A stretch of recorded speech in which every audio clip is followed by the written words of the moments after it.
2023 서울국제작가축제에 오신 여러분 반갑습니다. 저는 오늘 사회를 맡은 이다혜라고 합니다. 서울국제작가축제는 언어와 문학이 우리의 세계를 어떻게 형성하는지 그리고 그 한계를 어떻게 초월하는지를 탐구하는 공간입니다. 오늘 저희는 쌓인 책들을 뒤로하고라는 주제로 작가 세 분과 함께 심도 있는 토론을 진행할 예정인데요. 정지돈 작가님과 유수연 작가님, 그레이스 치아 작가님을 모셨습니다. 작가님들 반갑습니다.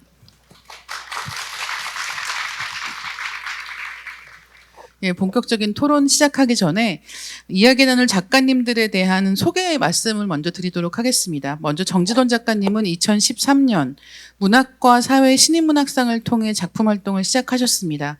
소설집 내가 싸우듯이, 장편소설 모든 것은 영원했다, 산문집 당신을 위한 것이나 당신의 것은 아닌 등을 출간하셨고요. 젊은 작가상 대상, 문지문학상, 김현문학회 등을 수상하셨습니다. 관객 여러분들께 인사 말씀 부탁드리겠습니다. 네, 안녕하세요. 정지돈입니다. 반갑습니다. 네, 다음으로는 유수연 작가님입니다. 2017년 조선일보 신춘문예를 통해 등단하셨고요. 문학 레이블 공전의 대표이시고 비주얼 모니에지 모티프의 발행인을 역임하셨습니다. 현재는 AI 창작 기술을 접목한 창작 플랫폼 에이퍼의 대표이사로 계시면서 또 올해 초엔 첫 번째 시집 기분은 노크하지 않는다를 출간하셨습니다. 작가님 안녕하세요. 네, 안녕하세요. 시 쓰고 경영하는 유수연입니다. 반갑습니다. 마지막으로 그레이스 치아 작가님입니다. 그레이스 치아 작가님은 소설가이자 시인 그리고 저널리스트이신데요. 방랑자들, 코델리아를 비롯한 세 권의 소설 및 시집을 발표하셨습니다. 난양공과대학교, 마카오대학교 연희문학창작촌에서 레지던시 작가로 활동하시면서 싱가포르 시 부문 문학상과 싱가포르 도서상 최종 후보에 오르기도 하셨습니다. 작가님 반갑습니다. Hi, I'm Grace Chia. I'm an author from Singapore. Yeah, I was also at Toji Cultural Center. Yes. 네, 작가님들 소개를 마쳤으니까 본격적으로 이야기 시작해 보겠습니다. 오늘 작가 토론의 주제가 쌓인 책들을 뒤로 하고라고 이제 정했는데요. 책을 뒤로 하지만 역설적으로 책에 대해서 생각하게 되는 말이기도 하고 또 요즘에는 세계가 굉장히 빨리 변하고 있기 때문에 이 종이책들을 쌓아두고 좀 새로운 미디어로 나아가는 그런 뜻에서도 이런 제목이 붙은 게 아닌가라는 생각을 같이 하게 됩니다. 새 작가님들은 이 주제를 듣고 어떻게 생각하셨는지 유수연 작가님 먼저 여쭤보겠습니다. 네. 제가 지금도 책을 뒤로하고 있는데 얼마나 더 책을 뒤로해야 되는지 한번 생각해보게 되는 주제였고요. 근데 그러면서도 또 언제는 책들이 내 앞에 있긴 했었나 뭐 이런 생각도 같이 하게 되는 어려운 주제였습니다. 네, 정지돈 작가님은 어떠세요? 글쎄요, 처음에 쌓인 책들을 뒤로하고 라는 제목이 듣고 이게 무슨 말인가? 그 생각을 했어요. 지금 잘 말씀 주신 것처럼 이제 책을 좀 그만 사라는 뜻인지, 저 가면은 집에 책들이 다 이렇게 탑을 이루고 있거든요. 탑을 이루고 있는데 그런 생각들을 아무튼 했었고, 지금 정말 많이 바뀌고 있잖아요. 환경들이 전자책도 그렇고 웹소설도 그렇고 웹소설 시장이 이미 종이책 시장을 뛰어넘었다. 네, 그런 기사들이 계속 나오고 있고, 근데 여기에 대해서는 되게 진짜 수많은 오해와 그 다음에 걱정과 동시에 또 기대 이런 게 막 다 뒤섞여 있는 것 같아요. 근데 우리가 이런 것들을 이렇게 좀 쉽게 얘기하는 그런 뭐라 그래야 될까요? 고정관념에 따라서 쉽게 얘기하는 고정관념이라면 이런 거죠. 문학계에서는 종이책이 좋은 거고, 그럴 때 많이 따라붙는 단어가 물성 뭐 그런 거잖아요. 그 다음에 전자책은 별로 안 좋은 거고, 이런 식으로 나눈다거나 이런 게 있는데 그런 게 아닌 다른 접근 방식을 생각해야 될 때가 아닌가, 그 정도 네, 생각을 했습니다. 그렇죠. 쌓인 책들이라고 하면 집에 사놓고 읽지 않는 책들을 가장 먼저 생각하게 되는 것 같습니다. 근데 제가 오늘 행사 준비하면서 유수연 시인님 시집을 샀는데 처음에는 종이로 살까 하다가 기다리기가 너무 싫어가지고 그냥 종이책으로 사서 읽었단 전자책으로 사서 읽었단 말이에요. 근데 그런 때 또 편리함이 있고 그런가 하면 이렇게 전자책들이 쌓여 있을 때는 느껴지지가 않습니다. 이 책들이 쌓여 있다는 걸 볼 수도 없고 내가 어떤 책을 사놓고 잊어버리고 있었는지를 한눈에 보고 알 수가 없기 때문에 그런 때 느껴지는 묘한 괴리감 같은 건 있는 것 같아요. 근데 그럼에도 불구하고 이 주제에 대해서 어떤 이야기가 오갈지 굉장히 궁금하고요. 마지막으로 그레이스 치아 작가님께 여쭤보겠습니다. Okay, books are just one form of storytelling. So I think even in the future, storytelling, whether it evolves into a different format like digital, as you were saying, or adaptations, or things like, I mean, movies could be one, but I think the aspects of books, they will always exist, because I think holding a book physically is very precious for people. It is the artifact of reading from paper because the eyes react very differently to paper and versus digital. So while I think digital format is the future, right? There is always a space for physical books, but also adaptation from stories, from books into whether it's a graphic novel, whether it's webtoons, whether it's all kinds of format. Because I think with artificial intelligence, I mean, art is getting easier and easier to produce. It's not necessarily a good thing, but I'm saying it's happening. It's happening at a very rapid rate. And so sometimes as I think as a writer, if I want to attract a new audience, yeah, I know it's quite dangerous, AI. I approach AI with a sense of trepidation, sense of fear, but we have to embrace it because it is the future. And I'm thinking whether I should use it in some way to reach audiences, because the books, for example, when I came to Korea for this festival, just to send a couple of books cost something like US $100 just to ship the books. But with digital format, it can be free, it can be faster, it can reach all corners of the world. So books in itself to me represent stories that need to be told. And every one of us has stories, whatever culture we're from, whatever class we're from, whatever gender we're from, and it will always evolve and adapt because stories are very important. So in the future, I think it will be fine. Yeah.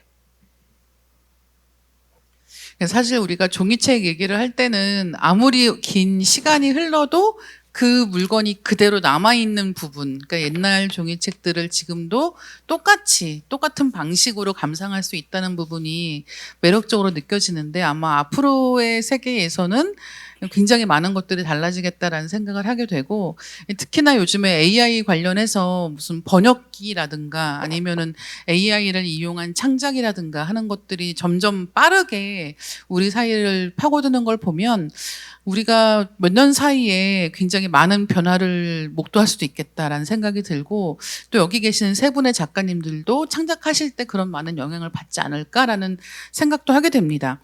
세 작가님의 공통점이라고 하면 일단 새로움이라는 단어가 가장 먼저 떠오르는 것 같습니다.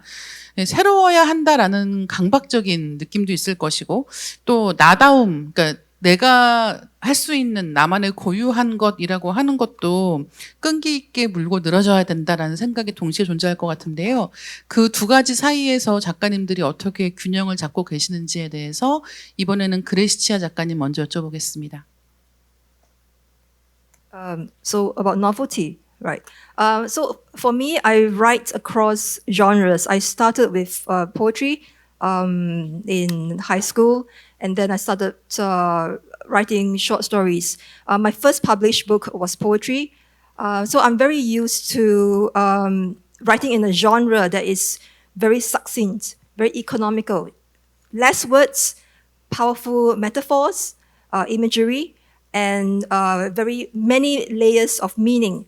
And that's a poem. And then as I progressed to writing short stories and then later to novels, the genre, the structure changes because the story, if it's very big, it can be in a short story. If it's bigger, if it's longer in terms of the time period or more generations of characters, it can be a novel. So novelty to me is learning to use the right language and the right format, the right structure and the genre to tell the story that I want. Because all of us have stories. Sometimes you wake up and like, this is very important to me. I feel very, very passionate about this idea and I want to write a story, but I'm not sure if a short story is right. And then you start writing a short story and you realize that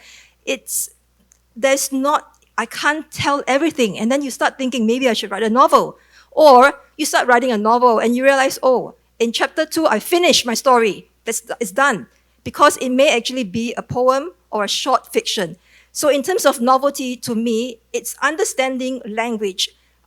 Be able to, whatever language you have, is it Korean, if it's English, if it's Spanish, if it's French, learn the language very well to a level at which you are an expert in that language and find ways to reinvent the language in ways that you as an artist can play. So to me, language is about playing and experimenting. I think that's something that you are very familiar with. And also genre. So genre is very important to me. So it can be mixed genre. It can be mixed genres, which is very popular right now, right? So it doesn't need to be a poem. It can be a prose poem or poetic prose, or could be a poetic novel. So genres in itself, especially now that we're going digital, you can mix and make hybrid so that it becomes novel. innovative. 네. 지금 설명해 주신 게 정말 많은 것들을 이야기해 주는 것 같아요. 장르 간의 혼합이라고 이야기를 할 때, 일테면은 문학 장르에서는, 그러니까 지금 뭐 시하고 희곡이나 아니면은 희곡과 소설이나 아니면 소설과 시나리오나 이런 것들이 다양한 방식들이 혼용되기도 하는데, 또 한편으로는 뭐 미스터리, 호러, 뭐 로맨스 이런 식의 장르들도 많이 이제 섞여서 이야기되는 것 같아요. 그래서 지금은 많은 작품들을 설명을 할 때 한 가지 장르로만, 한 가지 형식으로만 이야기하기가 점점 어려워지는 거 아닌가 생각이 들 때가 있는데, 그레이스 치아 작가님은 그런 방식으로 다양한 작품들을 창작하신 경험에 대해서 흥미로운 말씀을 들려주신 것 같습니다. 정지돈 작가님 여쭤보겠습니다. 네, 그레이스 치아 작가님 얘기 들으니까 많은 생각이 떠오르고, 또 저랑 어떻게 보면 공통적인 지점들, 그 다음에 작가들이 제가 생각하는 되게 좀 좋은 작업, 혁신적인 작업, 새로운 작업을 하는 작가들이 가지고 있는 공통적인 특징 같은 것도 보이는 것 같아요. 이를테면 저 같은 경우는 원래 영화를 전공했었고, 저도 시를 썼었고, 그리고 시집도 아직 낸 적은 없는데 계약되어 있는 게 있거든요. 근데 사실 이거 얘기하니까 갑자기 너무 걱정이 되네요. 시집 내도 되는지 이런 걱정도 되고, 시인분들 계신데, 아무튼 그런 상황인데, 그런 게 있어요. 예술을 하다 보면 이게 오해이기도 하고 한편으로는 또 진실이 될 수도 있는데, 그 장르만이 할 수 있는 거, 이를테면 문학은 문학만이 할 수 있는 걸 해야 한다, 그림은 그림만이 할 수 있는 걸 해야 한다, 이런 얘기들이 있죠. 그러니까 그때 예를 많이 든 것 중에 하나가 그런 거죠. 사진이 발명되면서 인상파 같은 그런 그림들이 나왔다. 왜냐하면 사진이 현실을 재현해버리니까. 근데 그런 식으로만 접근하다 보면 분명히 맞는 말이긴 하지만 자기 장르에 좀 갇히게 되는 면이 있는 것 같아요. 오히려 제가 봤을 때 또 재밌고 흥미로운 애들은 해당 장르에서 없었던 것, 다른 장르에서 하던 것들을, 아예 매체도 다른 것을 그 형식을 어떻게 자기 장르에 들여오는가, 그걸 고민했을 때 새로운 일들이 발생을 하기도 하거든요. 그래서 뭐 이를테면은 자크 랑시에르 같은 철학자는 그런 식으로 얘기해요. 말라름의 시는 사실은 무용의 어떤 형식이나 언어를 시에 들여온 거다, 이런 식으로 분석을 하기도 합니다. 그러니까 그런 것들을 기억해야 되는 것들이 중요한 지점이 있는 것 같고, 또 하나 그 새로움에 대해서 제가 얘기하고 싶은 건 그런 것 같아요. 새로움이 우리는 언제나 존재하지 않았던 거라고 생각을 하고, 미래에서 오는 거, 그러니까 미래 것들을 지금 이제 실천하는 거라고 생각을 하죠. 미래와 관계되어 있다라고 생각을 하는데, 제가 생각했을 때 새로움은 과거에서 오는 거거든요. 과거에 잊혀졌던 어떤 가능성들. 그러니까 처음에 책이 생겼건 아니면 인터넷도 그렇고 처음에 발생했을 때, 예술 장르가 처음 발생했을 때 수많은 시도들이 막 완전 우후죽순, 막 진짜 춘추전국 시대처럼 다 튀어나와요. 근데 시간이 지나다 보면 굉장히 주류적인 것들, 우리가 보기에 조금 편한 것들이나 힘이 센 것들이라고 생각되는 것들만 살아남는 거죠. 다 가지들이 처지고. 근데 예전으로 돌아가서, 과거로 돌아가서 우리가 지금은 기억하지 못한 잊혀졌던 것들을 살펴보면은 거기에 지금 현재보다 훨씬 더 미래적인 것들이 숨어져 있는 경우를 발견하는 것 같습니다. 저는 그래서 정말 새로운 것들이나 뭔가 좀 그런 걸 하고 싶을 때 자꾸 뭐 나중엔 어떻게 될까? 현재의 기술을 보는 것도 굉장히 중요한데 동시에 과거를 보면서 과거에 새로운 기술이 탄생했을 때 어떤 시도들이 등장했나를 보면 현재 새로운 기술이 탄생했을 때 사람들의 반응과 하는 것과 대입시켜서 연결시킬 수 있는 지점이 있다고 생각을 해요. 이런 것들을 기억하는 게 되게 중요할 것 같다는 생각을 합니다. 네, 저도 정지돈 작가님 말씀 공감 가고요. 그래서 저는 완전한 새로움은 없고 그냥 그 새로움을 행하는 어떤 도전만 있다고 저는 생각을 해요. 그래서 누군가 하지 않았던 것들을 막 찾으려고 하거나 나만이 할 수 있는 것들을 찾으려고 하는 것보다 그냥 하고 싶은 거, 남들이 이미 하고 있어도 그 안에서 내가 더 잘할 수 있는 게 무엇일까, 이런 것들이 제가 시를 쓰고 또 시를 공부했지만 또 다른 많은 장르와 또 플랫폼이라던가 이런 쪽에 도전하게 됐던 계기가 되지 않았을까 싶고, 또 그 안에서 이렇게 헤맸던 이런 과정들이 오히려 나다운 게 무엇인지 찾을 수 있는 기회를 제공해줬다는 생각을 저도 하게 됐습니다. 네. 네, 작가님들 말씀 너무 재밌게 듣게 되는데요. 예전에 제가 한번 이제 드라마 작가님들하고 이제 이런 토크를 할 일이 있었는데 그때 들었던 이제 새로움에 대한 이야기가 갑자기 생각이 났는데요. 이제 많은 시청자들이 이 이야기는 굉장히 새롭다라고 느끼게 만들려면 어떻게 해야 되느냐에 대한 이야기였습니다. 근데 그때 이제 그분들이 공통적으로 하는 이야기는 뭐냐면 한 80% 정도는 완전히 익숙한 걸 해야 되고 20% 정도만 새로운 걸 추가했을 때 사람들은 굉장히 새롭다라고 느낀다는 거예요. 완전히 모든 게 새로운 게 아니라 오히려 익숙한 것들, 알고 있는 것들을 어떻게 조합하느냐라는 게 새로움을 느끼게 만드는 굉장히 중요한 비법이라는 식의 이야기를 한 적이 있는데 오늘 말씀 들으면서도 이게 우리가 계속해서 새로운 걸 보려면 앞을 봐야 되는 거 아닌가, 안 한 걸 해야 되는 거 아닌가라는 식의 생각을 강박적으로 하는 경우가 있는데 오히려 뒤를 돌아볼 때 이미 했던 것들을 다시 살펴볼 때 더 큰 혁신이 있을 수 있겠다라는 생각이 듭니다. 정지돈 작가님의 아주 긴 책 제목이 있죠. 제가 읽어보겠습니다. 잠시. 땅거미 질 때 샌디에이고에서 로스앤젤레스로 운전하며 소형 디지털 녹음기에 구슬한 막연히 LA 운전 시들이라고 생각하는, 여기까지가 이제 제목인데요. 예, 그 작품들의 모음까지 그 뒤에 더 있습니다. 조금 더. 네. 죄송합니다. 죄송합니다. 네. 이렇게 제목의 길이부터 기존 다른 책들하고는 좀 차별화되는 것 같은 책이 있는데요. 이 책 같은 경우는 특별하게 집필하게 되신 계기가 있을지 또 이 제목과 관련된 이야기가 있을지 궁금합니다. 네, 이 책 같은 경우는 여기 있는 책인데요. 이 책은 그 모빌리티라는 학문이 있어요. 분과 학문이 있는데 그것에 대한 관심 때문에 이제 어떤 시작됐다고 얘기를 할 수 있을 것 같습니다. 모빌리티는 되게 쉽게 말하면 이동, 흐름, 움직임이 우리의 정체성을 어떻게 규정하는가를 연구하는 사회학의 하나의 종류라고 생각을 하시면 될 것 같아요. 그러니까 그런 거죠. 저희가 보통 그렇게 생각하잖아요. 이동하는 거 뭐 이렇게 얘기하잖아요. 교통수단. 수단인 거죠. 그러니까 내가 목적이 이미 존재하고 있고 나라는 존재는 이미 정체성이 있고 그때 그냥 이거를 필요에 의해서 취한다. 도구적으로. 그렇게 생각하는데 이제 모빌리티는 일종의 그런 도구가 사실 우리를 변화시킨다. 그리고 우리의 목적 자체를, 우리의 정체성 자체를 도구가 변화시킬 수도 있다라는 이야기를 합니다. 근데 이것은 사실은 20세기 이후에 되게 많은 어떤 현대 철학에서 보여지는 관점이죠. 이를테면 미디어 철학도 미디어가 우리가 뭘 사용하느냐가 결국 우리를 규정한다라고 이야기를 하는 것 같은 거죠. 언어도 마찬가지고요. 어떤 언어를 사용하냐가 사고방식을 그거 하는 것처럼. 근데 이제 모빌리티는 그런 관점에서 이동수단이라던가 움직임이 우리의 정체성과 어떻게 연결되는지를 연구하는 거고 그것을 소설로 뭔가 얘기를 조금 해보고 싶었어요. 왜 그게 문학이랑 또 연관이 될 수 있다라고 저는 생각했냐면 제가 문학이나 책을 좋아하는 이유 중에 하나가 정말 휴대가 간편하잖아요. 이동도 쉽고 어디서나 언제나 볼 수 있고 그리고 열었다 닫았다 하는 것도 자유롭죠.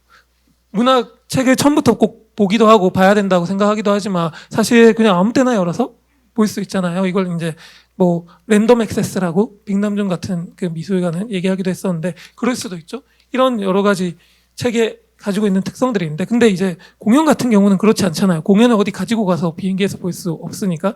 근데 이제는 어느 순간 역사가 이제 기술이 발전하면서 영화나 공연도 다 저장해서 볼 수 있게 됐죠. 물론 느낌이 굉장히 다르고 보는 게 극장에서 보는 것과 다르긴 하지만 바뀌게 됐죠. 저는 이것도 사실 있는 용어긴 한데 그런 영상 매체나 공연의 서적화가 이루어졌다. 이런 식으로 이야기를 하기도 하거든요. 근데 사실 생각해보면 제가 영화를 굉장히 좋아하고 가깝게 본 요소 중에 하나가 파일로 영화를 보게 되면서거든요. 뭐 불법 다운로드 그런 게 아니라 그 혼자 집에서 볼 수 있고 움직이면서 볼 수 있고 이동하면서 볼 수 있고 그렇게 하면서 볼 수 있을 때 저는 오히려 영화가 저한테는 더 가까워졌어요. 물론 이렇게 했을 때 이제 예전에 영화를 좋아하던 분들 같은 경우는 굉장히 저에게 비판을 합니다. 영화랑 극장에서 이렇게 관람을 해야 되는 것이다. 그것이 진정한 경험이다, 영화적. 이렇게 하는데 아무튼 저는 저 같은 경우는 그렇게 경험을 했었어요. 근데 이것이 결국은 아무튼 그 책이 가지고 있거나 이렇게 이동하면서 움직이면서 할 수 있는 경험들이 되게 중요한 지점을 가지고 있고 그것이 우리가 예술 매체를 접하는 것의 경험 자체를 변화시킬 수 있다. 뭐 아무튼 그런 것들과 결합해서 이야기를 하고 싶었습니다. 네, 이야기 약간 길어진 것 같아요. 아무튼 제목은 그냥 아주 단순하게 말하면 이렇게 길게 제목을 지었을 때 출판사에서 어떻게 나올지 궁금했어요.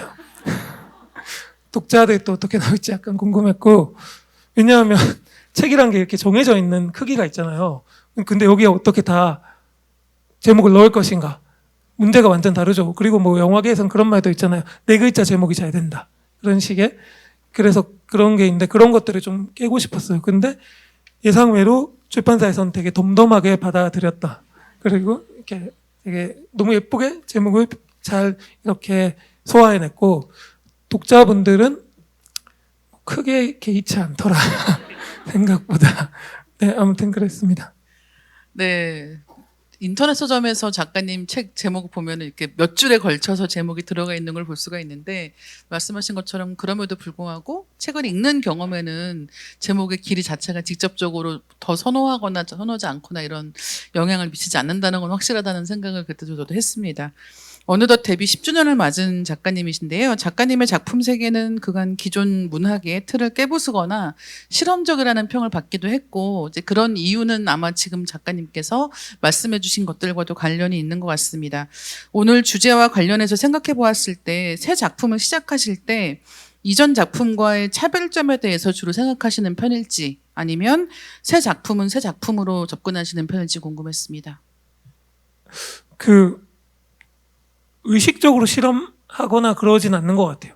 의식적으로 실험하거나 하진 않은 것 같고 이건 그냥 아주 간단한 측면에서는 제 성향 때문이기도 한데 했던 것을 반복하는 너무 똑같이 반복하는 것에 제가 약간 저는 좀 지루함을 느끼는 그리고 그것이 어떻게 보면 이게 어쨌든 소설 쓴다는 게 내가 즐겁고 나한테 충실하기 위해서 그리고 이것을 읽는 독자분들에게 충실하기 위해서 하는 건데 그냥 그대로 답습한다라는 느낌? 내가 이거 잘하니까 이거 한 번 더 보여줘야지 이렇게만 하면은 너무 성실하지 않다는 생각이 들어요. 뭔가 나 스스로에게도 좀 더 흥미로울 수 있는 사람들에게도 흥미로울 수 있는 거를 해야 된다라는 그리고 그것이 좀 더 충실한 작업이지 않을까라는 이거는 근데 맞는 건 아닌 것 같아요. 아주 그냥 기본적인 측면에서 제가 가지고 있는 어떤 성향인 것 같고 그리고 다르게 넘어가서도 그런 거죠. 이게 저희가 그렇잖아요. 작업할 때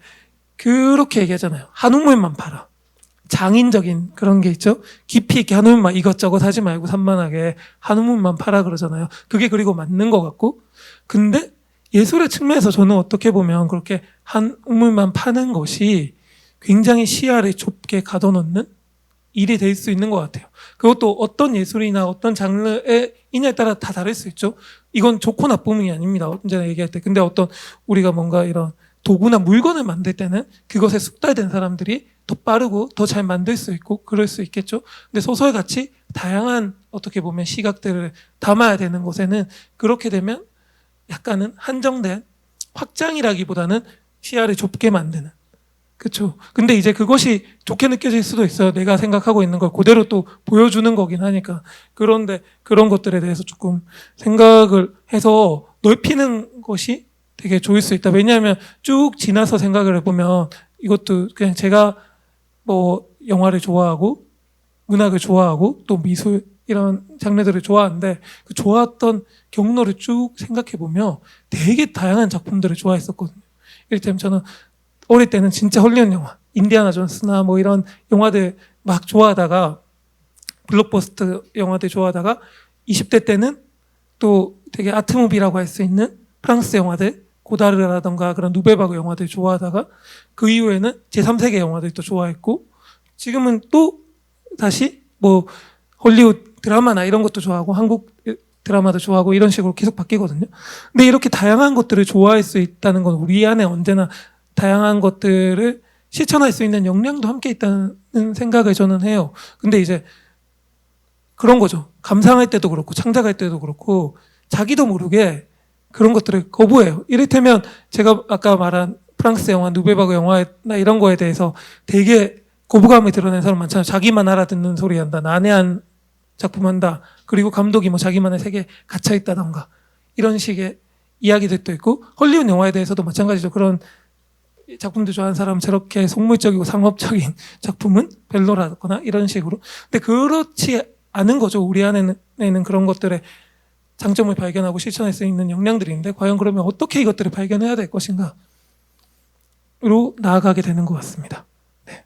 지금 말씀해 주신 거에서 연결지어서 다음 질문을 여쭤봐야 될 것 같은데요. 그렇다면 현대문학이 미래에는 어떤 방식으로 독자들에게 다가가야 된다고 생각하시는가에 대한 아주 무거운 질문이 아닌가 생각하는데요. 뉴미디어 시대에 접어들면서 독서의 형태 자체가 많이 달라지고 있잖아요. 연결이 어떻게 될까요? 제가 방금 한 거랑. 이건 간단하게 얘기할게요. 너무 중요하고 추상적인 질문인데 진짜로 진지하게 답변하고 얘기하기 시작하면 아마 여기 같이 있는 작가님들과 오늘 밤새 얘기를 해야 되지 않을까 그런 생각이 들고 현대 문학의 미래는 이제 점점 사라질 일만 남았습니다. 제가 봤을 때는. 약간 농담이긴 한데 굉장히 변할 것 같긴 해요. 근데 사라지는 게 있으면 새롭게 나타나는 문학이 있다고 저는 생각을 합니다. 이를테면 책을 안 읽는다 사람들이 얘기하는데 저는 텍스트를 소비하는 양은 그 어느 때보다 인류 역사상 최고라고 생각하거든요. 이제는 점점 모든 사람들이 다 읽고 그쵸 매일 글을 쓰잖아요. 문자로. 텍스트 양은 폭증했어요. 다만 예전 같은 문학을 읽지 않을 뿐인 거죠. 그러면 문학이 사라지냐? 아니죠. 아까 그레이스 작가님이 잘 말씀 주셨듯이 새로운 문학이 또 나타날 겁니다. 다만 이 예전의 문학들, 그 훌륭한 작업들의 성격들이 사라지는 걸 보면서 굉장히 안타까워하는 경우들이 있죠. 뭐 이를테면 저희가 조금 문학 관심 있는 분들은 들어봤어요. 근대 문학의 종언 같은 얘기, 그 가리타니 고진 같은 일본 철학자가 그런 얘기를 했었죠. 근데 이게 오해하면 문학이라는 게 진짜 종언한다 이런 의미로 받아들일 수 있는데 그게 아니라 어떤 특정 시기에 특정한 성격을 특정한 그리고 역할을 담당했던 종류의 문학이 사라진다는 거거든요. 그러한 문학이 사라지는 것이지 문학이 자체가 사라진 건 아닙니다. 근데 이런 상황에서 과연 우리는 그러면 어떠한 새로운 문학을 만들어낼 수 있을지 그리고 그 문학은 과거의 문학과 어떻게 다르면서도 같은 것들의 역할을 나타낼 수 있을지 이런 것들을 정말 고민해야 될 시기라고 생각을 합니다. 네, 정말 종이책을 읽는다라고 하는 걸로 따지면은 예전보다 줄었을지 모르겠지만 요즘에 지금 2020년대 살아가는 사람들만큼 텍스트를 많이 다루는 시대가 없거든요. 여러분들 지금 하시는 거의 모든 활동은 다 텍스트로 이루어집니다. 물건을 사는 것도 글자를 보고 거기에서 구매 활동을 하게 되어 있고 그다음에 일단은 메신저 같은 거 우리가 전화 이제 하지 않잖아요. 다 메신저 같은 거 전부 다 텍스트를 통해서 이런 소통을 하고 있기 때문에 사실은 우리가 그 어떤 때보다도 많은 텍스트를 보고 있는 상황인데 이런 상황에서 문학이라는 건 어떻게 바뀌어갈 것인가에 대해서는 정말 아직은 알 수 없지만 정말 어떤 것이 사라진다면 분명히 무언가 새로운 게 올 것이다라는 것도 확실하게 생각할 수 있는 것 같습니다. 이번에는 유수연 작가님께 질문 드리겠습니다. 데뷔하신 이후에 쉬지 않고 달려오셨는데요. 프로필의 다양한 경력이 그 사실을 증명하는 것처럼 보이기도 합니다. 책과 문학의 경계를 넘나들면서 적극적으로 문학에 대해서 알리고 계시는데요. 이런 새로움을 개척하시는데 가장 어렵다고 느끼시는 부분이 있다면 어떤 걸까요? 아마 제가 너무 문학적이지 않을까? 이 부분이 저의 한계지 않을까? 이런 생각을 했는데요. 제가 나이에 비례해서 조금 오래 문학을 했다고 생각해요. 그게 좀 한계처럼 느껴졌는데 20대의 절반인 한 10몇 년을 여기 저희 앞에 고등학교 후배님들도 와 계시지만 예술고등학교 문창과를 나오고 또 대학 문창과에서 또 문학을 전공하고 하느라 저의 사고가 그냥 문학 이거 한정된 사고만 가능하고 또 그래서 새로움을 떠올리는 일들이 다 문학에서 시작해서 문학에서 끝나더라고요. 이런 사고의 연장이 혹시 앞서 말씀했던 것처럼 정말 내가 문학이라는 이 우물 하나만 팠구나. 그리고 이 문학에 대한 이 우물 안에 작은 개구리구나. 이런 생각을 하게 됐어요. 그래서 이걸 어떻게 하면 좀 넓혀서 조금 더 내 외연을 넓힐 수 있을까 해서 제가 경영학을 전공한 이유도 어떤 새로운 것들에 대한 도전으로 나아가 보자 이런 것도 있지만 어떻게 내가 이 문학을 다른 시선으로 바라볼 수 있을까? 내가 지금까지 해왔던 것들에 대해서 조금 쉽게 저를 평가절하하는 것들도 꽤 많았던 것 같아요. 문학은 돈이 안 되고 문학은 이제 좋아하는 사람이 없을 거야. 문학은 이제 어디 한국에서 살아남을 수 없을 거야. 또 말씀해 주신 것처럼 문학은 끝났어. 이런 것들을 혹시나 내가 너무 쉽게 내가 이 겨우 문학 하나 배워놓고서 너무 쉽게 나를 평가절하하거나 이 문학의 가치를 조금 낮춰본 거 아닐까? 그래서 좀 경영학을 이제 배우면서 다시 문학을 봤는데 좀 비슷하더라고요. 그냥 문학은 좀 어렵고 또 정말 어려운 상황에 맞닥뜨려져 있고 그런데 오히려 그런 가치가 이 미래 산업에서 또 이제 현재 이제 뉴미디어 시대에서 이거는 절대 가치가 없는 게 아니라 더 소중하고 더 나아갈 수 있는 길이 있을 수 있겠구나 이런 생각으로 좀 이어져 나간 것 같습니다. 새 시집인 기분은 노크하지 않는다는 등단 이후의 긴 공백 끝에 출간되었는데요. 대략 5, 6년의 시간 끝에 세상 밖으로 나온 것으로 알고 있습니다. 공백이 길었던 것은 다른 활동들 때문이었을까라는 게 궁금했고요. 또 여러 가지 바쁜 일정들 사이에서도 시를 써야 된다는 감각은 작가님께 어떻게 다가오는 건가요? 일단 시집과 관련해서는 확실히 공백일 수 있지만 등단한 해부터 저희 여기 와 있는 저희 동료들과 출판사를 같이 창업해서 한 4권의 잡지를 또 기획하고 또 발행하게 됐어요. 그러니까 좀 느낌으로는 공동저서 이제 4권이 나오고 또 이제 개인 저서가 이제 이번에 한 권 출간한 그런 느낌으로 오더라고요. 그래서 그룹으로 활동하다가 솔로 앨범으로 이렇게 데뷔한 그런 느낌이지 않을까 싶어서 첫 시집인데 그렇게 어떤 설레는 감정이 아닌 좀 이상한 기분이더라고요. 그래서 좀 이제는 또 그때를 기점으로 좀 고민을 해봤어요. 이제 시를 썼던 어떤 뜨거웠던 초심은 잘 느껴지지 않고 그냥 저한테 잘 맞는 따뜻한 온도의 열정을 이제 갖게 된 것 같다. 그런 생각에서 아무리 바쁘더라도 제 스스로가 알아서 시를 좀 꾸준히 쓸 수 있고 또 그거에 대해서 괜찮은 결과를 만들어낼 수 있는 그런 역량이 좀 이제 생긴 거 아닌가? 그래서 좀 돌아보면 시가 제가 가장 자부심 있는 저의 스포츠 이렇게 생각을 하게 됐어요. 그렇기 때문에 아무리 선수 출신 달리기 주자가 뭐 몇 주 쉰다고 뭐 한 달 쉰다고 해서 일반인들보다 속도가 느려지는 건 아니잖아요. 그런 것처럼 저 스스로도 제가 조금 떨어질 때 좀 역량이 좀 떨어질 때 잘 끌어올릴 수 있는 그런 저만의 방법들을 잘 연구해서 바쁜 중에도 잘 시 쓰고 또 이제 발표하고 있는 것 같습니다. 예, 원래 아이돌 그룹도 그룹 활동하다가 그 중에서 솔로 활동하는 멤버들은 가장 자기가 잘하는 게 분명한 멤버들이지 않습니까? 그래서 네, 그렇죠. 예, 시인님도 그런 게 아닌가. 그런 건 또 아닌 것 같고 어떤 불미스러운 상황도 아니고 각자의 이제 솔로 앨범들을 이제 응원하는 그런 단계에 온 것 같아요. 저희 팀원들끼리도.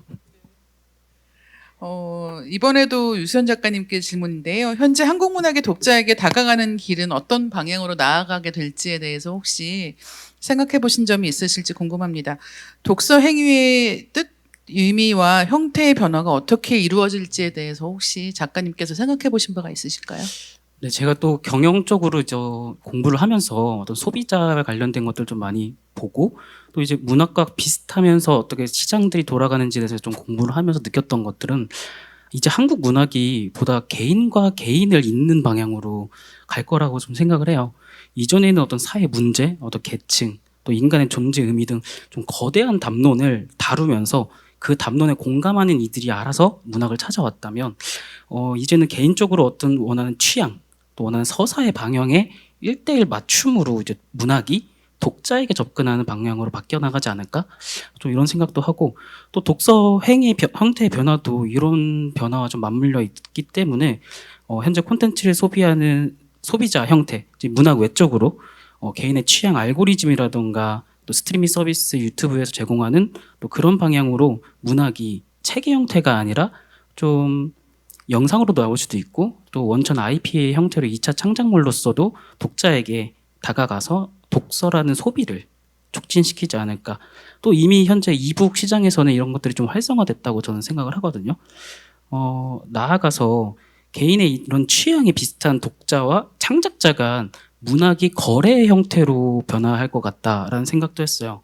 기존의 이 메일링 서비스라던가 SNS에서 일어나는 어떤 커미션 창작 문화 이런 것들의 연장선으로서 독자가 직접 읽고 싶은 작품을 주문하고 창작자가 그거에 맞춰서 창작해서 공급하는 이런 방식으로 변화하지 않을까?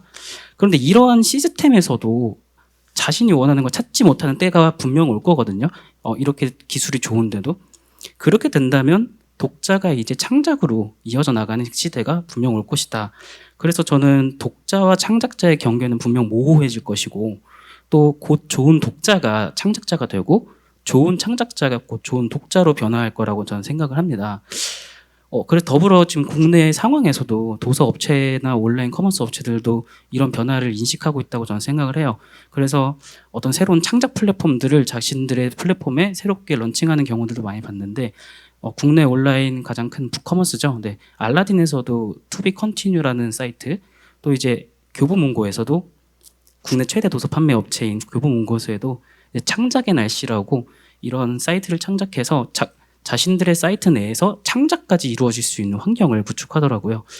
그럼 바라보면 이전 신인상이나 어떤 신춘문예 또 그리고 수상을 통해 작가를 발굴하던 이때 이제 그리고 작가를 수급하던 상황에서 이런 커머스나 네트워크 플랫폼을 가지는 곳이 자체적으로 작가를 수급한다면 점차 이제 문학의 층위가 일원화되지 않을까? 저희가 국내 모든 프로그램들이 카카오톡으로 이제 일원화됐듯이 좀 그렇게 생각이 듭니다. 또 근데 작가를 발굴하고 또 자신들이 직접 책을 내고 또 책을 판다는 생각은 사실 간편하지만 그래서 경험을 가지신 분들이 있다면 참 어려운 일이기도 하거든요. 어떤 이미 2000년대 초반만 해도 미국에서 워싱턴 포스트나 기존의 매스미디어들도 웹저널에 대해서 시도를 많이 했어요. 그런데 그분들이 금방 묻혀버리거나 좀 쇠퇴했던 이유들은 바로 이런 지점 어떤 좋은 퀄리티 있는 작품을 유지할 수 없었다. 이런 지점에 대한 것들이 있었는데 그러면서도 아직도 미국에 살아남았던 미디엄이라던가 메일링 서비스인 서브스택 같은 것들은 그런 전문가들을 또는 이 매스미디어에서 활동한 작가들 또는 역량을 가진 이들을 집중적으로 해서 이렇게 무드를 갖춘 플랫폼을 운영했던 것들은 좀 유의미한 성과를 내고 현재 국내에서도 어떤 브런치라는 사이트도 그런 무드를 갖춘 작가들을 영입하는 방식으로서 활동을 하고 있지만 그것들을 이제 좀 자세히 들여다보면 웹에 얼굴을 한 오프라인 출판 시스템에 지나지 않지 않나 이런 생각이 들어서 어떻게 하면 좀 더 이런 상황에서 조금 더 연구를 하고 할 수 있을까에 대한 생각도 좀 필요하다고 봅니다. 네. 그리고 그런 부분에 대해서 저도 지금 앞서 양력에 소개했던 것처럼 어떤 AI 기반이다 또 어떤 작가 플랫폼이다 이런 거 연구를 하고 있지만 또 너무 쉽게 AI를 가져다 붙이는 경우도 있어요. 요 근래 보다 보면 그게 AI 요소를 통해서 창작률이 오를 것이다 라고 생각을 하긴 하지만 현재 생산형 AI들의 환경을 보면 점점 걔네들이 만들어가고 있는 퀄리티가 떨어져 나가고 있는 게 있어요. 많이 떨어져 나가고 있는 연구가 좀 많이 나타나고 있는데 그것 자체가 아마 AI 자체가 자신들이 쓰고 또 AI가 또 그걸 또 학습하는 방향으로 이어져 나갔기 때문에 그런 문제가 좀 발생한다고 생각해요. 그래서 향후 이제 생산형 AI가 좀 대단한 기술이기 이전에 간편한 플러그인으로 곧 바뀔 텐데, 이런 플러그인을 자신의 블로그, 또 홈페이지, 또 그런 부분에 접속해서 우리가 이렇게 글을 쓰게 된다면 정말 좋은 글들이 오히려 나올 수 있을까에 대한 고민을 조금 더 하게 되고, 그래서 저는 오히려 그 AI에게 연동될 수 있는 좀 제대로 된 원천 IP를 만들어낸 작가님들의 역량이 조금 더 필요할 때가 분명 올 것이다. 이런 생각을 하면서, 또는 이 글을 쓰는 것들을 AI가 학습할 수 있도록 이렇게 연동시켜줘서 거기서 부가 수익도 얻을 수 있지 않을까. 마치 우리 독자들이 우리 유튜브를 보면서 우린 광고만 스쳐 지나가지만 그걸로 수익을 얻을 수 있었듯이, 그런 생각을 좀 수익도 얻을 수 있을지 않을까 생각을 하면서 조금 디스토피아적으로 생각을 한다면, 누군가 독자들한테 보여주는 글이 아니라 이 AI에 수급할 수 있는 글들을 쓰는 골방에 가진 작가님들이 이렇게 생각나는 좀 암울한 생각도 들긴 하는데요. 그런데 또 반대적으로는 앞서서 말씀해 주셨던 작가님도 계시지만 AI가 절대 침해할 수 없는 이야기의 가치가 분명 더 늘어날 것이다. 마음대로 훔쳐가지 못하게 그 연동을 꺼놓거나 저작권 법이 좀 더 강해지거나, 그러기에 따라서 인간의 개인적이고 또 나만이 쓸 수 있는 글, 또 나한테서 침해받지 않는 글들의 가치가 황금보다 더 귀해질 때가 오고, 오히려 책에 정말 자물쇠를 잠그는 시대가 도래하지 않을까, 이런 생각이 제가 바라보는 문단과 또 문화, 또 이제 우리의 독서 형태의 이미지라고 좀 말할 수 있을 것 같습니다. 네, 말씀 들으면서 제가 웹소설, 웹툰도 굉장히 좋아하는데요. 웹소설 작가님들 만나서 얘기를 해보면 문학 전공하신 분들이 거의 없습니다. 그분들 다수가 지금 예시로 들어주셨던 것처럼 이제 뭐 팬픽이나 2차 창작이라든가 혹은 커미션 같은 방식으로 자기가 좋아하는 굉장히 좁은 어떤 특정한 취향을 만족시키는 글쓰기를 시작해서 지금은 아예 전업으로 웹소설을 쓰시는 분들도 꽤 많이 계신 거예요. 그래서 이제 그런 이 소비하고 생산하는 이런 방식이 이전과는 많이 달라지고 있구나라는 걸 지금부터도 느끼고 있습니다. 지금부터는 그레이스 치아 작가님께 여쭤보겠습니다. 그레이스 치아 작가님은 현재 싱가포르 작가들 중에서도 단연 돋보이는 분이라고 알고 있습니다. 작가님의 작품이 흥미로운 것은 다양한 장르 활동에서 돋보이는 저널리즘적인 관찰인데요.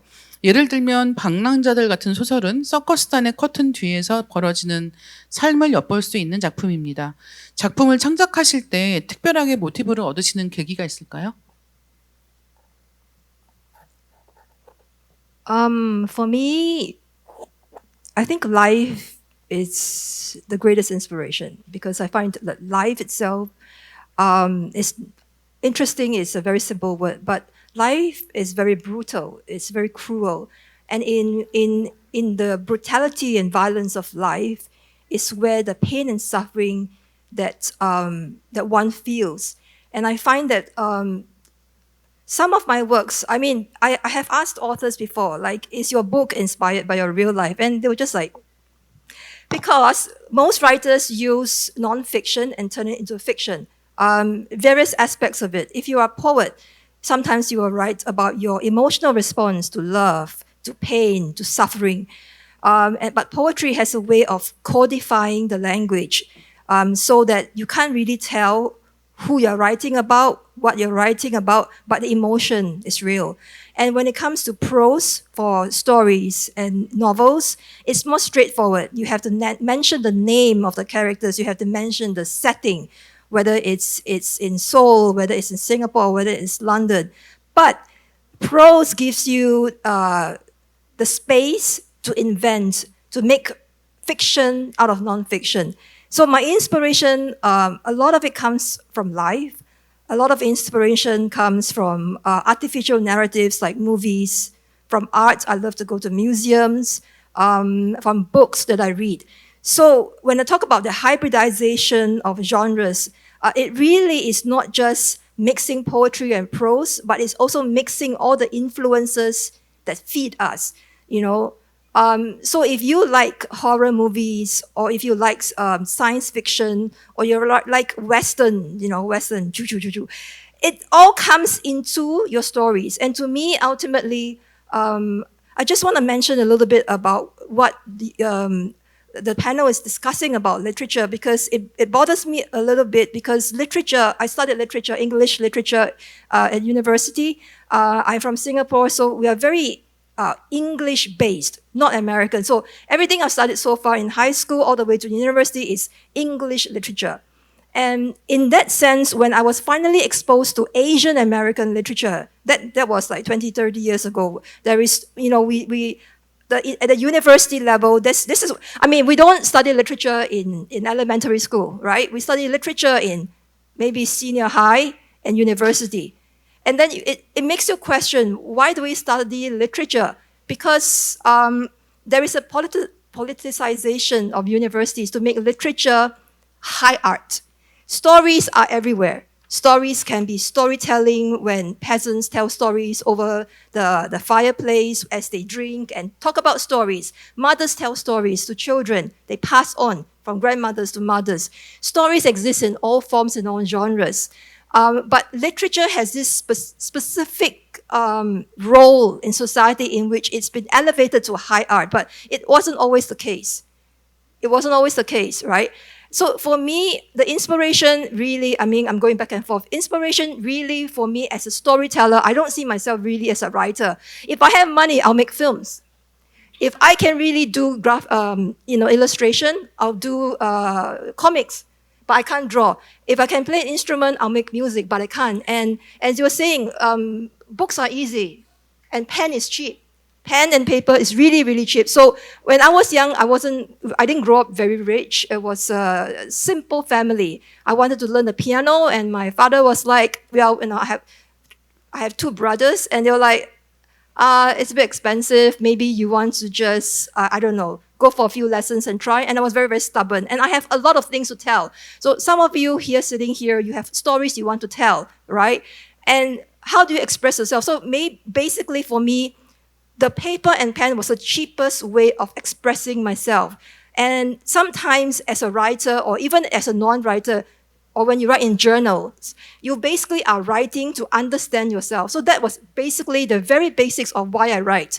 And for me, as whether I call myself a writer or not, I cannot escape from it. It always comes back to me, which is, I find it a curse. I cannot escape writing. So whether or not it's in books, and we write books because that's what the market wants. That's what publishers want. If books no longer exist, we will continue to tell stories, whether it's through art, whether it's through the digital medium. That is why I mentioned AI, not because I'm really pro-AI, but because AI can be quite democratic. In future, we can all use AI, right? Very easily, we can make different types of AI designs, and that 10 pictures can tell one story, for example. So there is a democratization of digitalization that all of us in the whole world cannot escape from. So for me, I still want to tell my stories. I still have this pain inside me about whatever that bothers me, or whatever pain that bothers you, and you want to say it. And sometimes it comes out as writing, sometimes it comes out as art, music, or whatever it is. Unfortunately, film is the most expensive medium, right? Yeah, but I think all of us want to make a film, but it's just too expensive. 네, 말씀 듣다 보니까 작가님하고 AI 관련해서 이야기를 좀 더 깊게 나눠보고 싶다는 생각을 정말 많이 하게 되는 것 같아요. 그러니까 이 AI에 대한 게 사실은 굉장한 비관이거나 아니면 굉장한 낙관이거나 이 양극단에서 보통 이야기가 많이 되는 것 같습니다. 근데 사실은 언제나 인간이 하는 일이 그렇지만 그 중간 어딘가에서 절충안 속에서 약간 나쁜 것들과 약간 좋은 것들 사이에서 진보를 이루어가는 방식이 되지 않을까라는 생각을 굉장히 많이 하게 되고요.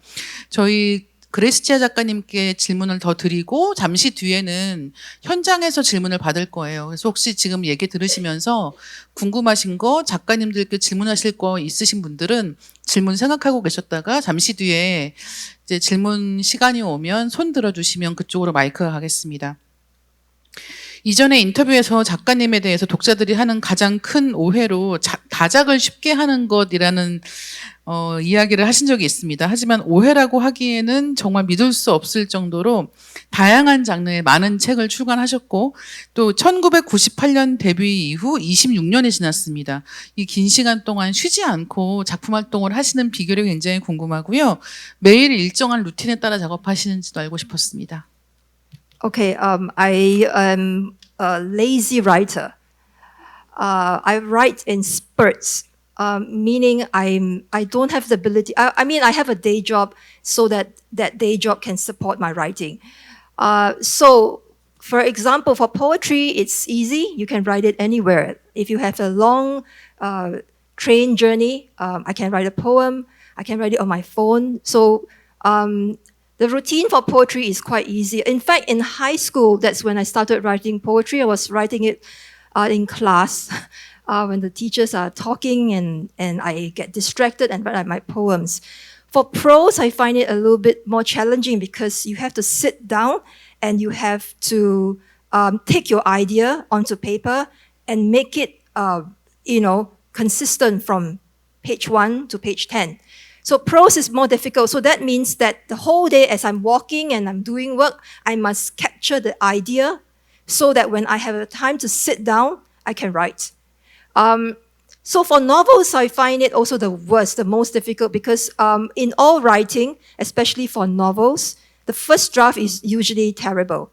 And then it takes a lot of edits. So one of my fastest writing projects was at Toji Cultural Center. I was there for 1 month from vacation from my work. And I told myself I have 30 days. If I hit 3,000 to 5,000 words a day, I can make a novel. And I did. I wrote 80,000 words novel just because I was very consistent and it was a passion and a spurt. So, but after that, I couldn't write anymore. So it comes and it goes. So that's my routine. Also because I'm a mother. So if you're a mother, you'll know that your free time is very little. Especially when the children are small, your time for them is 100%. So I can only write when they're sleeping, if I'm not sleepy myself, and things like that. What's the first question? 첫 번째 질문을 다시 드리면 Prolific. 일단, 예. Okay, yes. So now, because I never learned creative writing. I'm so sorry. I learned, I studied literature and I studied theater, which is very, very useful because theater allows you to see the stories in space and visualize. So that helped me a lot in understanding characterization a lot. So in terms of prolific, I taught myself poetry because I was doing poetry, reading poetry in high school. And then I jumped straight into novels. I jumped straight into writing my first novel, which is a mistake. Don't ever make that mistake. Because novels are like a skyscraper, right? And a short story is like a room. So I talked to a famous writer and he told me that just to start with short stories. So then I went back to short stories and then I realized that it's easier because if you have like 3 hours, you can write one short story. But to write a novel, you need years. And so I taught myself genre, is as in this is like that. It's not just length. It's also style. It's also technique. It's also rhythm. So in terms of genres, in order to learn how to write, you read a lot. So I read a lot of prose and I read a lot of poetry and I tried to mimic like AI. And then after that, you develop your own voice. So I developed my own voice, my own style, my own technique that is a bit more grace. So then I write very fast. So sometimes today I can be writing a poem, next day I can be writing a short story, next day I can. So how I got to be prolific is that I always have many manuscripts at the same time. I write across different genres. It doesn't matter to me. I'm very flexible. And why I got lucky is because then I approach publishers. Okay, this one's a poetry publisher, I approach them. This one is a publisher for novels, I approach them. And if they say yes, I got lucky. So I got lucky in that sense. Maybe because also you have to sell your story and pitch your story in a way that the publishers want.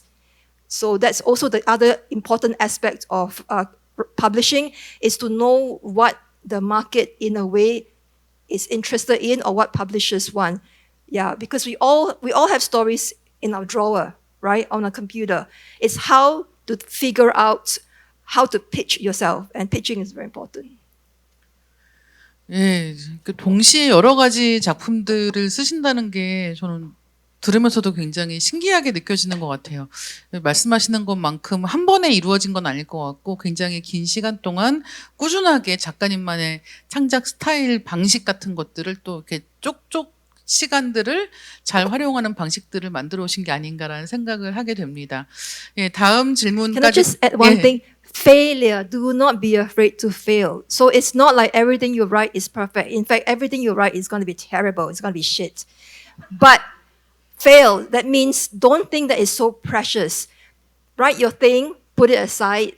1 week later, 1 month later, look at it and polish. And don't be afraid to change. So being able to be flexible and change and edit yourself, that's where you learn, and you must fail and then you get better. 네, 여기 오신 분들 중에서 글을 쓰고 싶으신 분들이 계시다고 하면 지금 말씀해 주신 조언이 굉장히 큰 힘이 되지 않을까라고 생각합니다. 한국의 한강 작가님의 책을 정말 좋아하신다고 들었는데요. 한강 작가 작품의 어떤 점이 작가님께 특별했는지 들어볼 수 있을까요? For The Vegetarian, I read it really fast. I think 1 day, 1.5 days. I must say that I only read in English, and I know there's a criticism about the translation, but it's written in a way for English speaking readers. So it's the syntax, the way that the language is constructed, is especially for English writing speakers. So it's very easy to read. And what is most important to me is the story of this woman who decides to be subversive, to defy society, to defy her family, her community, even herself. So the aspect of her using her body to be a site of defiance was especially interesting for me. And because Hong Kong used a very ordinary setting, it's nothing really is happening. It's just everything is happening to this character. And I found it extremely moving, extremely subversive, and it just blew my mind. And especially as I was talking about how life is very violent, and this is the kind of violence that she would rather do this to herself, she would rather die than to give in to the expectations of the society. I also see it as a metaphor, to be honest. We call it an allegory, because as a poet, this can happen in real life. Of course, there are people who are mentally unstable, who have anorexia. I understand that. There are people like that. I don't think that it really is trying to glorify the sickness. But as an allegory, this does happen. I mean, in ancient religions, there are people, spiritual people who actually do that. They will suffer, they will let their body die in order to be closer to God, to Buddha. So it is a sense of allegory for me, a modern allegory about whether it's a woman or a man, in which the body itself it traps them. And for her to get rid of that, I found it a very fascinating story. 네.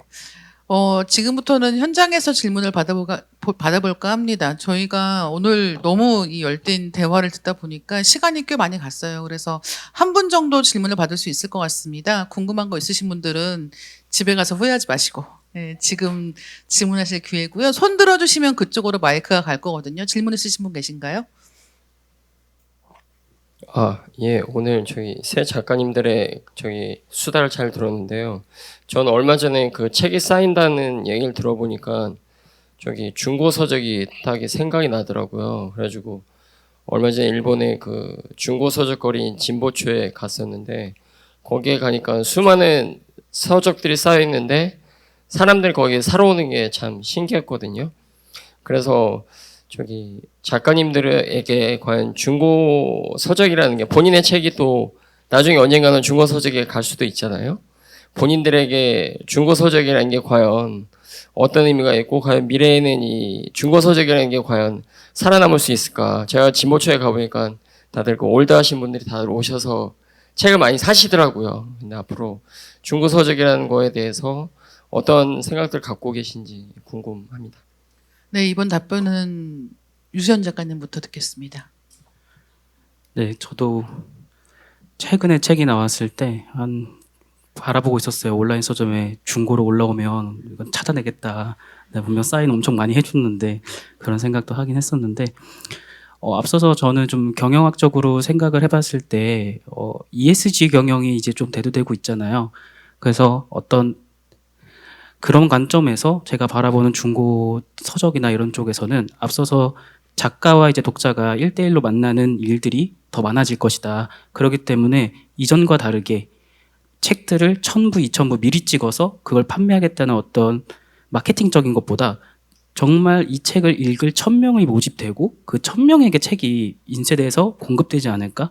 또 그럼에도 이제 이후에도 중고 서적에 대한 물건들이 나온다면 저는 그거는 좀 더 이것들을 어떤 재활용하겠다 또는 이것들을 안 읽었기 때문에 내놓는다는 것보다도 옥션처럼 더 가치 있는 단계로 넘어갈 거라고 생각해요. 지금은 오히려 저희들 그렇게 생각하잖아요. 중고책이 새 책보다 싸겠지. 당연히 싸니까 중고서적이라서 사러 가는 거라 생각하겠지만 제가 생각하는 미래에서의 중고서적은 새 책보다 더 비싼 가격으로 거래될 수도 있지 않을까라는 생각을 가지면서 제 시집은 안 나갔으면 좋겠다는 생각도 계속 집안에 대대로 가보로서 이렇게 있었으면 좋겠다는 생각도 해봅니다. 네.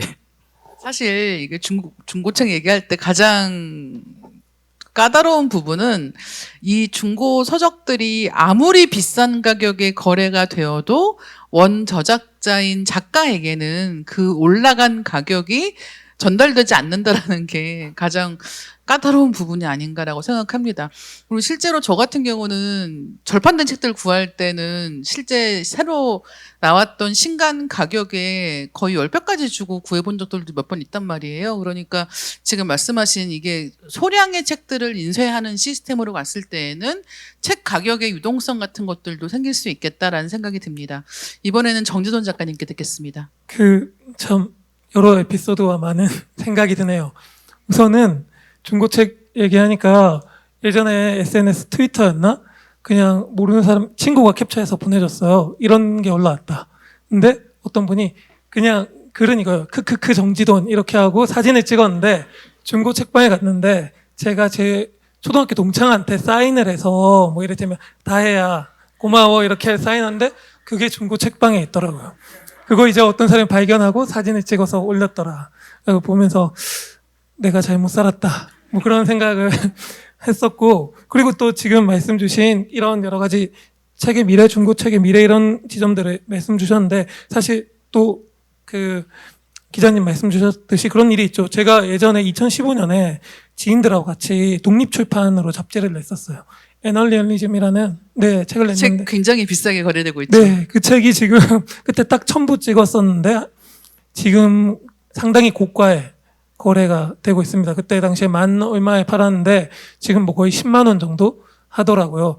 저한테는 한 권밖에 없어서 저도 뭐 어떻게 할 수는 없는데, 근데 이제 사실 책 좋아하는 사람들은 그런 거에 대해서 되게 약간 분노하기도 하죠. 왜냐하면 절판된 읽고 싶은 책들이 있는데 그 책들을 너무 막 진짜 20만 원 막 이렇게 파니까 되게 화가 나죠. 그것들을 싸게 사실은 공급을 해줬으면 좋겠는데, 근데 그럴 때는 국회 도서관에 가시면 그렇게 절판된 책들은 다 책으로 복사해서 만들어서 보내줍니다. 그러니까 20만 원 주고 사지 마시고 제작을 해서 사도 되고. 근데 이 수많은 것들이 지금 뭐 작가님이 시인님이 옥션 이런 이야기도 하고 했었는데 되게 여러 그게 있어요. 여러 방식으로 뻗어나가는 게 있는데 음악을 예로 들어서 또 생각해 보면 될 것 같아요. LP가 다시 유행이 됐잖아요. LP 수집하는 사람들이 있죠. 종이책의 미래가 사실은 그렇게 비슷하게 갈 수가 있겠죠. 그리고 그것과 더불어서 지금도 그런 게 있는데 이를테면 아트북이라는 것들이 아주 소수긴 하지만 유행이 되기도 하고 그럽니다. 아트북이라는 건 그런 거죠. 보통 책은 이제 제 책도 그렇고 이렇게 그냥 이제 찍어내는 어떻게 보면 공산품인 건데 하나하나 책에 되게 정성을 들이는 거죠. 일종의 하나의 작품처럼. 그렇게 되면 가치가 올라가겠죠. 그렇게 돼서 한정된 책들을 파는 방식으로 책의 이 유통, 종이책의 방향을 바꾸기도 합니다. 근데 그런 것들이 어떤 면에서는 되게 의미 있고 예술적인 측면, 그리고 책이 가지고 있었던, 예전 책이 가지고 있었던 아우라를 되살려주기도 하지만 어떤 면에서는 다들 알다시피 그냥 되게 경제적인 측면, 미술품에 이루어지는 되게 무분별하다고 저는 얘기하고 싶은데 그런 경매? 그리고 그건 일종의 자산 가치로 그냥 환원돼 버리죠. 그리고 한국에는 그런 케이스가 잘 없는데 해외에는 이미 중고책들을 가지고 초판본을 엄청난 그런 자산의 하나의 양상으로 그냥 가져가잖아요. 근데 과연 이것이 좋은 것인가? 그 아까 디지털을 이야기하면서 그레이스 치아 작가님이 민주화 이야기를 하기도 했었죠. 이 민주화가 된다는 거, 그리고 이를테면 바이터 벤야민이나 이런 학자들이 이런 것들을 좋게 얘기한 것은 민주적으로 우리가 그런 것들을 누릴 수 있고 가져갈 수 있고 이런 거였는데 그런 것과 또 다른 방식으로 가기도 하는 측면도 있는 거죠. 아무튼 이런 여러 가지 것들이 되게 얽혀 있는 것 같아요. 네. 그렇죠. 그리고 절판본이 가끔씩은 너무 고가에 거래돼서 재출간으로 이어지기도 합니다. 네, 그런 역설적인 상황들도 벌어지는 것 같아요. 이번에는 그레이스 치아 작가님께 여쭤보겠습니다. 네, 이렇게 지금 아까 여쭤보신 거는 뭐 중고책들 거래 이런 것들에 대해서 혹시 말씀해 주실 게 있으실지. I don't think we have this phenomenon of out of print books being 10 times more expensive. Yeah, it's quite unusual for us. We don't have that many secondhand bookstores, but we do have it in Singapore. What I'm just gonna say is that when I was growing up, because being, just a student, like you have not a lot of money. In a secondhand bookshop, you can buy it cheaper. So, and then of course there's always the library. We have bookshops where you rent the book, you read it, right, for like $2, then you return the book, they give you $1 back, right? Then you can read as many as possible. So that was a very cheap way for me to have access to a lot of books. So secondhand books are always good because in my country, it means that you can read a lot of books cheaply because books in Singapore are very expensive. I lived abroad out of Singapore for about 13 years, about 6 years in London itself. And back then, a novel, if it's inexpensive paperback is like £10, right? And in Singapore, it would be like, I don't know, $30. So even now, for me, a book is, to me, it's insane how expensive it is. So if sometimes I even just go to the library, to borrow. So secondhand bookstores are good because it means that more books are being read. More readers have access to knowledge. Yeah, but we don't have the 10 times more expensive. You must be a legend. 근데 이게 지금 굉장히 큰 차이가 있죠. 여러분들 지금 들으시면서 느끼셨을지 모르겠는데 그레이스 치아 작가님 같은 경우는 영어로 읽고 쓰고 영어로 된 책이 유통되는 세계에 가깝게 계시는 것이고 우리가 지금 여기 계시는 많은 분들 같은 경우는 한국어로 이제 책이 번역되거나 창작되거나 한국어 독자들의 한정에서 우리가 책을 소비하는 경향이 있기 때문에 사실은 한국어권이라고 하는 특정한 이 소비 시장을 배경으로 하고 있다라는 점을 얘기하지 않을 수가 없는 것 같아요. 그러니까 초판부를 몇 부를 찍을 것인가, 그 다음에 재판을 찍을 수 있을 것인가, 혹은 번역서의 경우에는 계약 기간이 끝난 다음에 번역 관련해서 저작권 계약이 끝난 다음에 계약 기간을 연장할 수 있을 것인가 같은 문제들이 전부 다 이 한국어권이라고 하는 좁은 시장을 배경으로 하고 있기 때문에 이런 웃지 못할 일들이 벌어지고 있는 거 아닌가 생각을 합니다. 그리고 정지돈 작가님 말씀하신 것처럼 여러분도 혹시 너무 보고 싶은 책이 있는데 지금 중고책 가격이 말도 안 되게 비싸다. 그럴 때는 국회 도서관에 가시면 된다는 얘기를 꼭 기억하고 가셨으면 좋겠습니다. 오늘 시간 없는데 짧게 얘기해도 되나요? 그냥 너무 재밌는 얘기들을 많이 주셔갖고 짧게 그냥 사례만 그래도 가져가시라고 아까 그 책을 제작하는 딱 요청 부스에 맞게. 근데 이미 사실 지만지 같은 출판사는 그렇게 하고 있어요. 지만지는 출판사 안에 그 기계가 있고 그러면 연락이 오면 그때 뭐 20부 몇 부 이렇게 찍어서 바로 보냅니다. 책의 근데 모양새나 이런 것들은 약간 더 심플하죠. 그리고 책 자판기라는 것도 있어요. 이게 일본에 있고 한국에도 저는 들어왔던 걸로 알고 있는데 그냥 그것은 하면 책이 그냥 나오는 거죠. 그렇게 맞춰서 나오는 그런 시스템도 존재하고 있고 그리고 그런 것도 있는 것 같아요. 이렇게 이를테면 소량만 해서 가격을 올리는 방식이 이게 아까 저도 잠깐 얘기했지만 가장 대표적으로 그걸로 이 분야는 다르지만 성공한 곳이 슈프림이라는 브랜드죠. 슈프림이라는 패션 브랜드가 사실 그렇게 유명해지고 엄청난 고가의 중고 거래가 이루어지게 한 것은 되게 소량을 찍고 거기로 끝내버렸기 때문이죠. 그것 때문에 그 브랜드의 가치가 되게 올라갔어요. 근데 그것이 과연 문학이라던가 예술에서 그것을 어떻게 소화할 것인가, 사유할 것인가를 사실은 고민할 필요가 있는 것 같아요. 네, 오늘 시간이 좀 더 필요하지 않나라는 생각을 하면서 이제 마무리를 하도록 하겠습니다. 여러분들 오늘 이야기 들으시면서 문학에 대해서 혹은 책에 대해서 여러 가지 새로운 생각들을 접하시지 않았을까라고 생각하고 있는데요. 오늘 우리는 쌓인 책들을 뒤로하고라는 주제를 통해 새로운 시대의 새로운 문학이 이룩할 의미 그리고 그 모습에 대해서 이야기해 보았습니다. 바쁘신 가운데 자리를 빛내주신 정지돈 작가님, 유수연 작가님, 그리고 그레이스 치아 작가님께 깊은 감사의 말씀을 드립니다. 또한 이런 뜻깊은 자리를 마련해 주신 한국문학번역원 그리고 함께 대화와 공감의 장을 만들어주신 여러분들께도 깊은 감사를 표합니다. 그럼 이것으로 2023년 서울국제작가축제 쌓인 책들을 뒤로하고 작가 토론을 마무리하겠습니다. 오늘 이 자리에 참석해 주신 모든 분들께 다시 한번 감사의 말씀을 드리고요. 내년에도 다시 만나기를 바라겠습니다. 감사합니다. 감사합니다.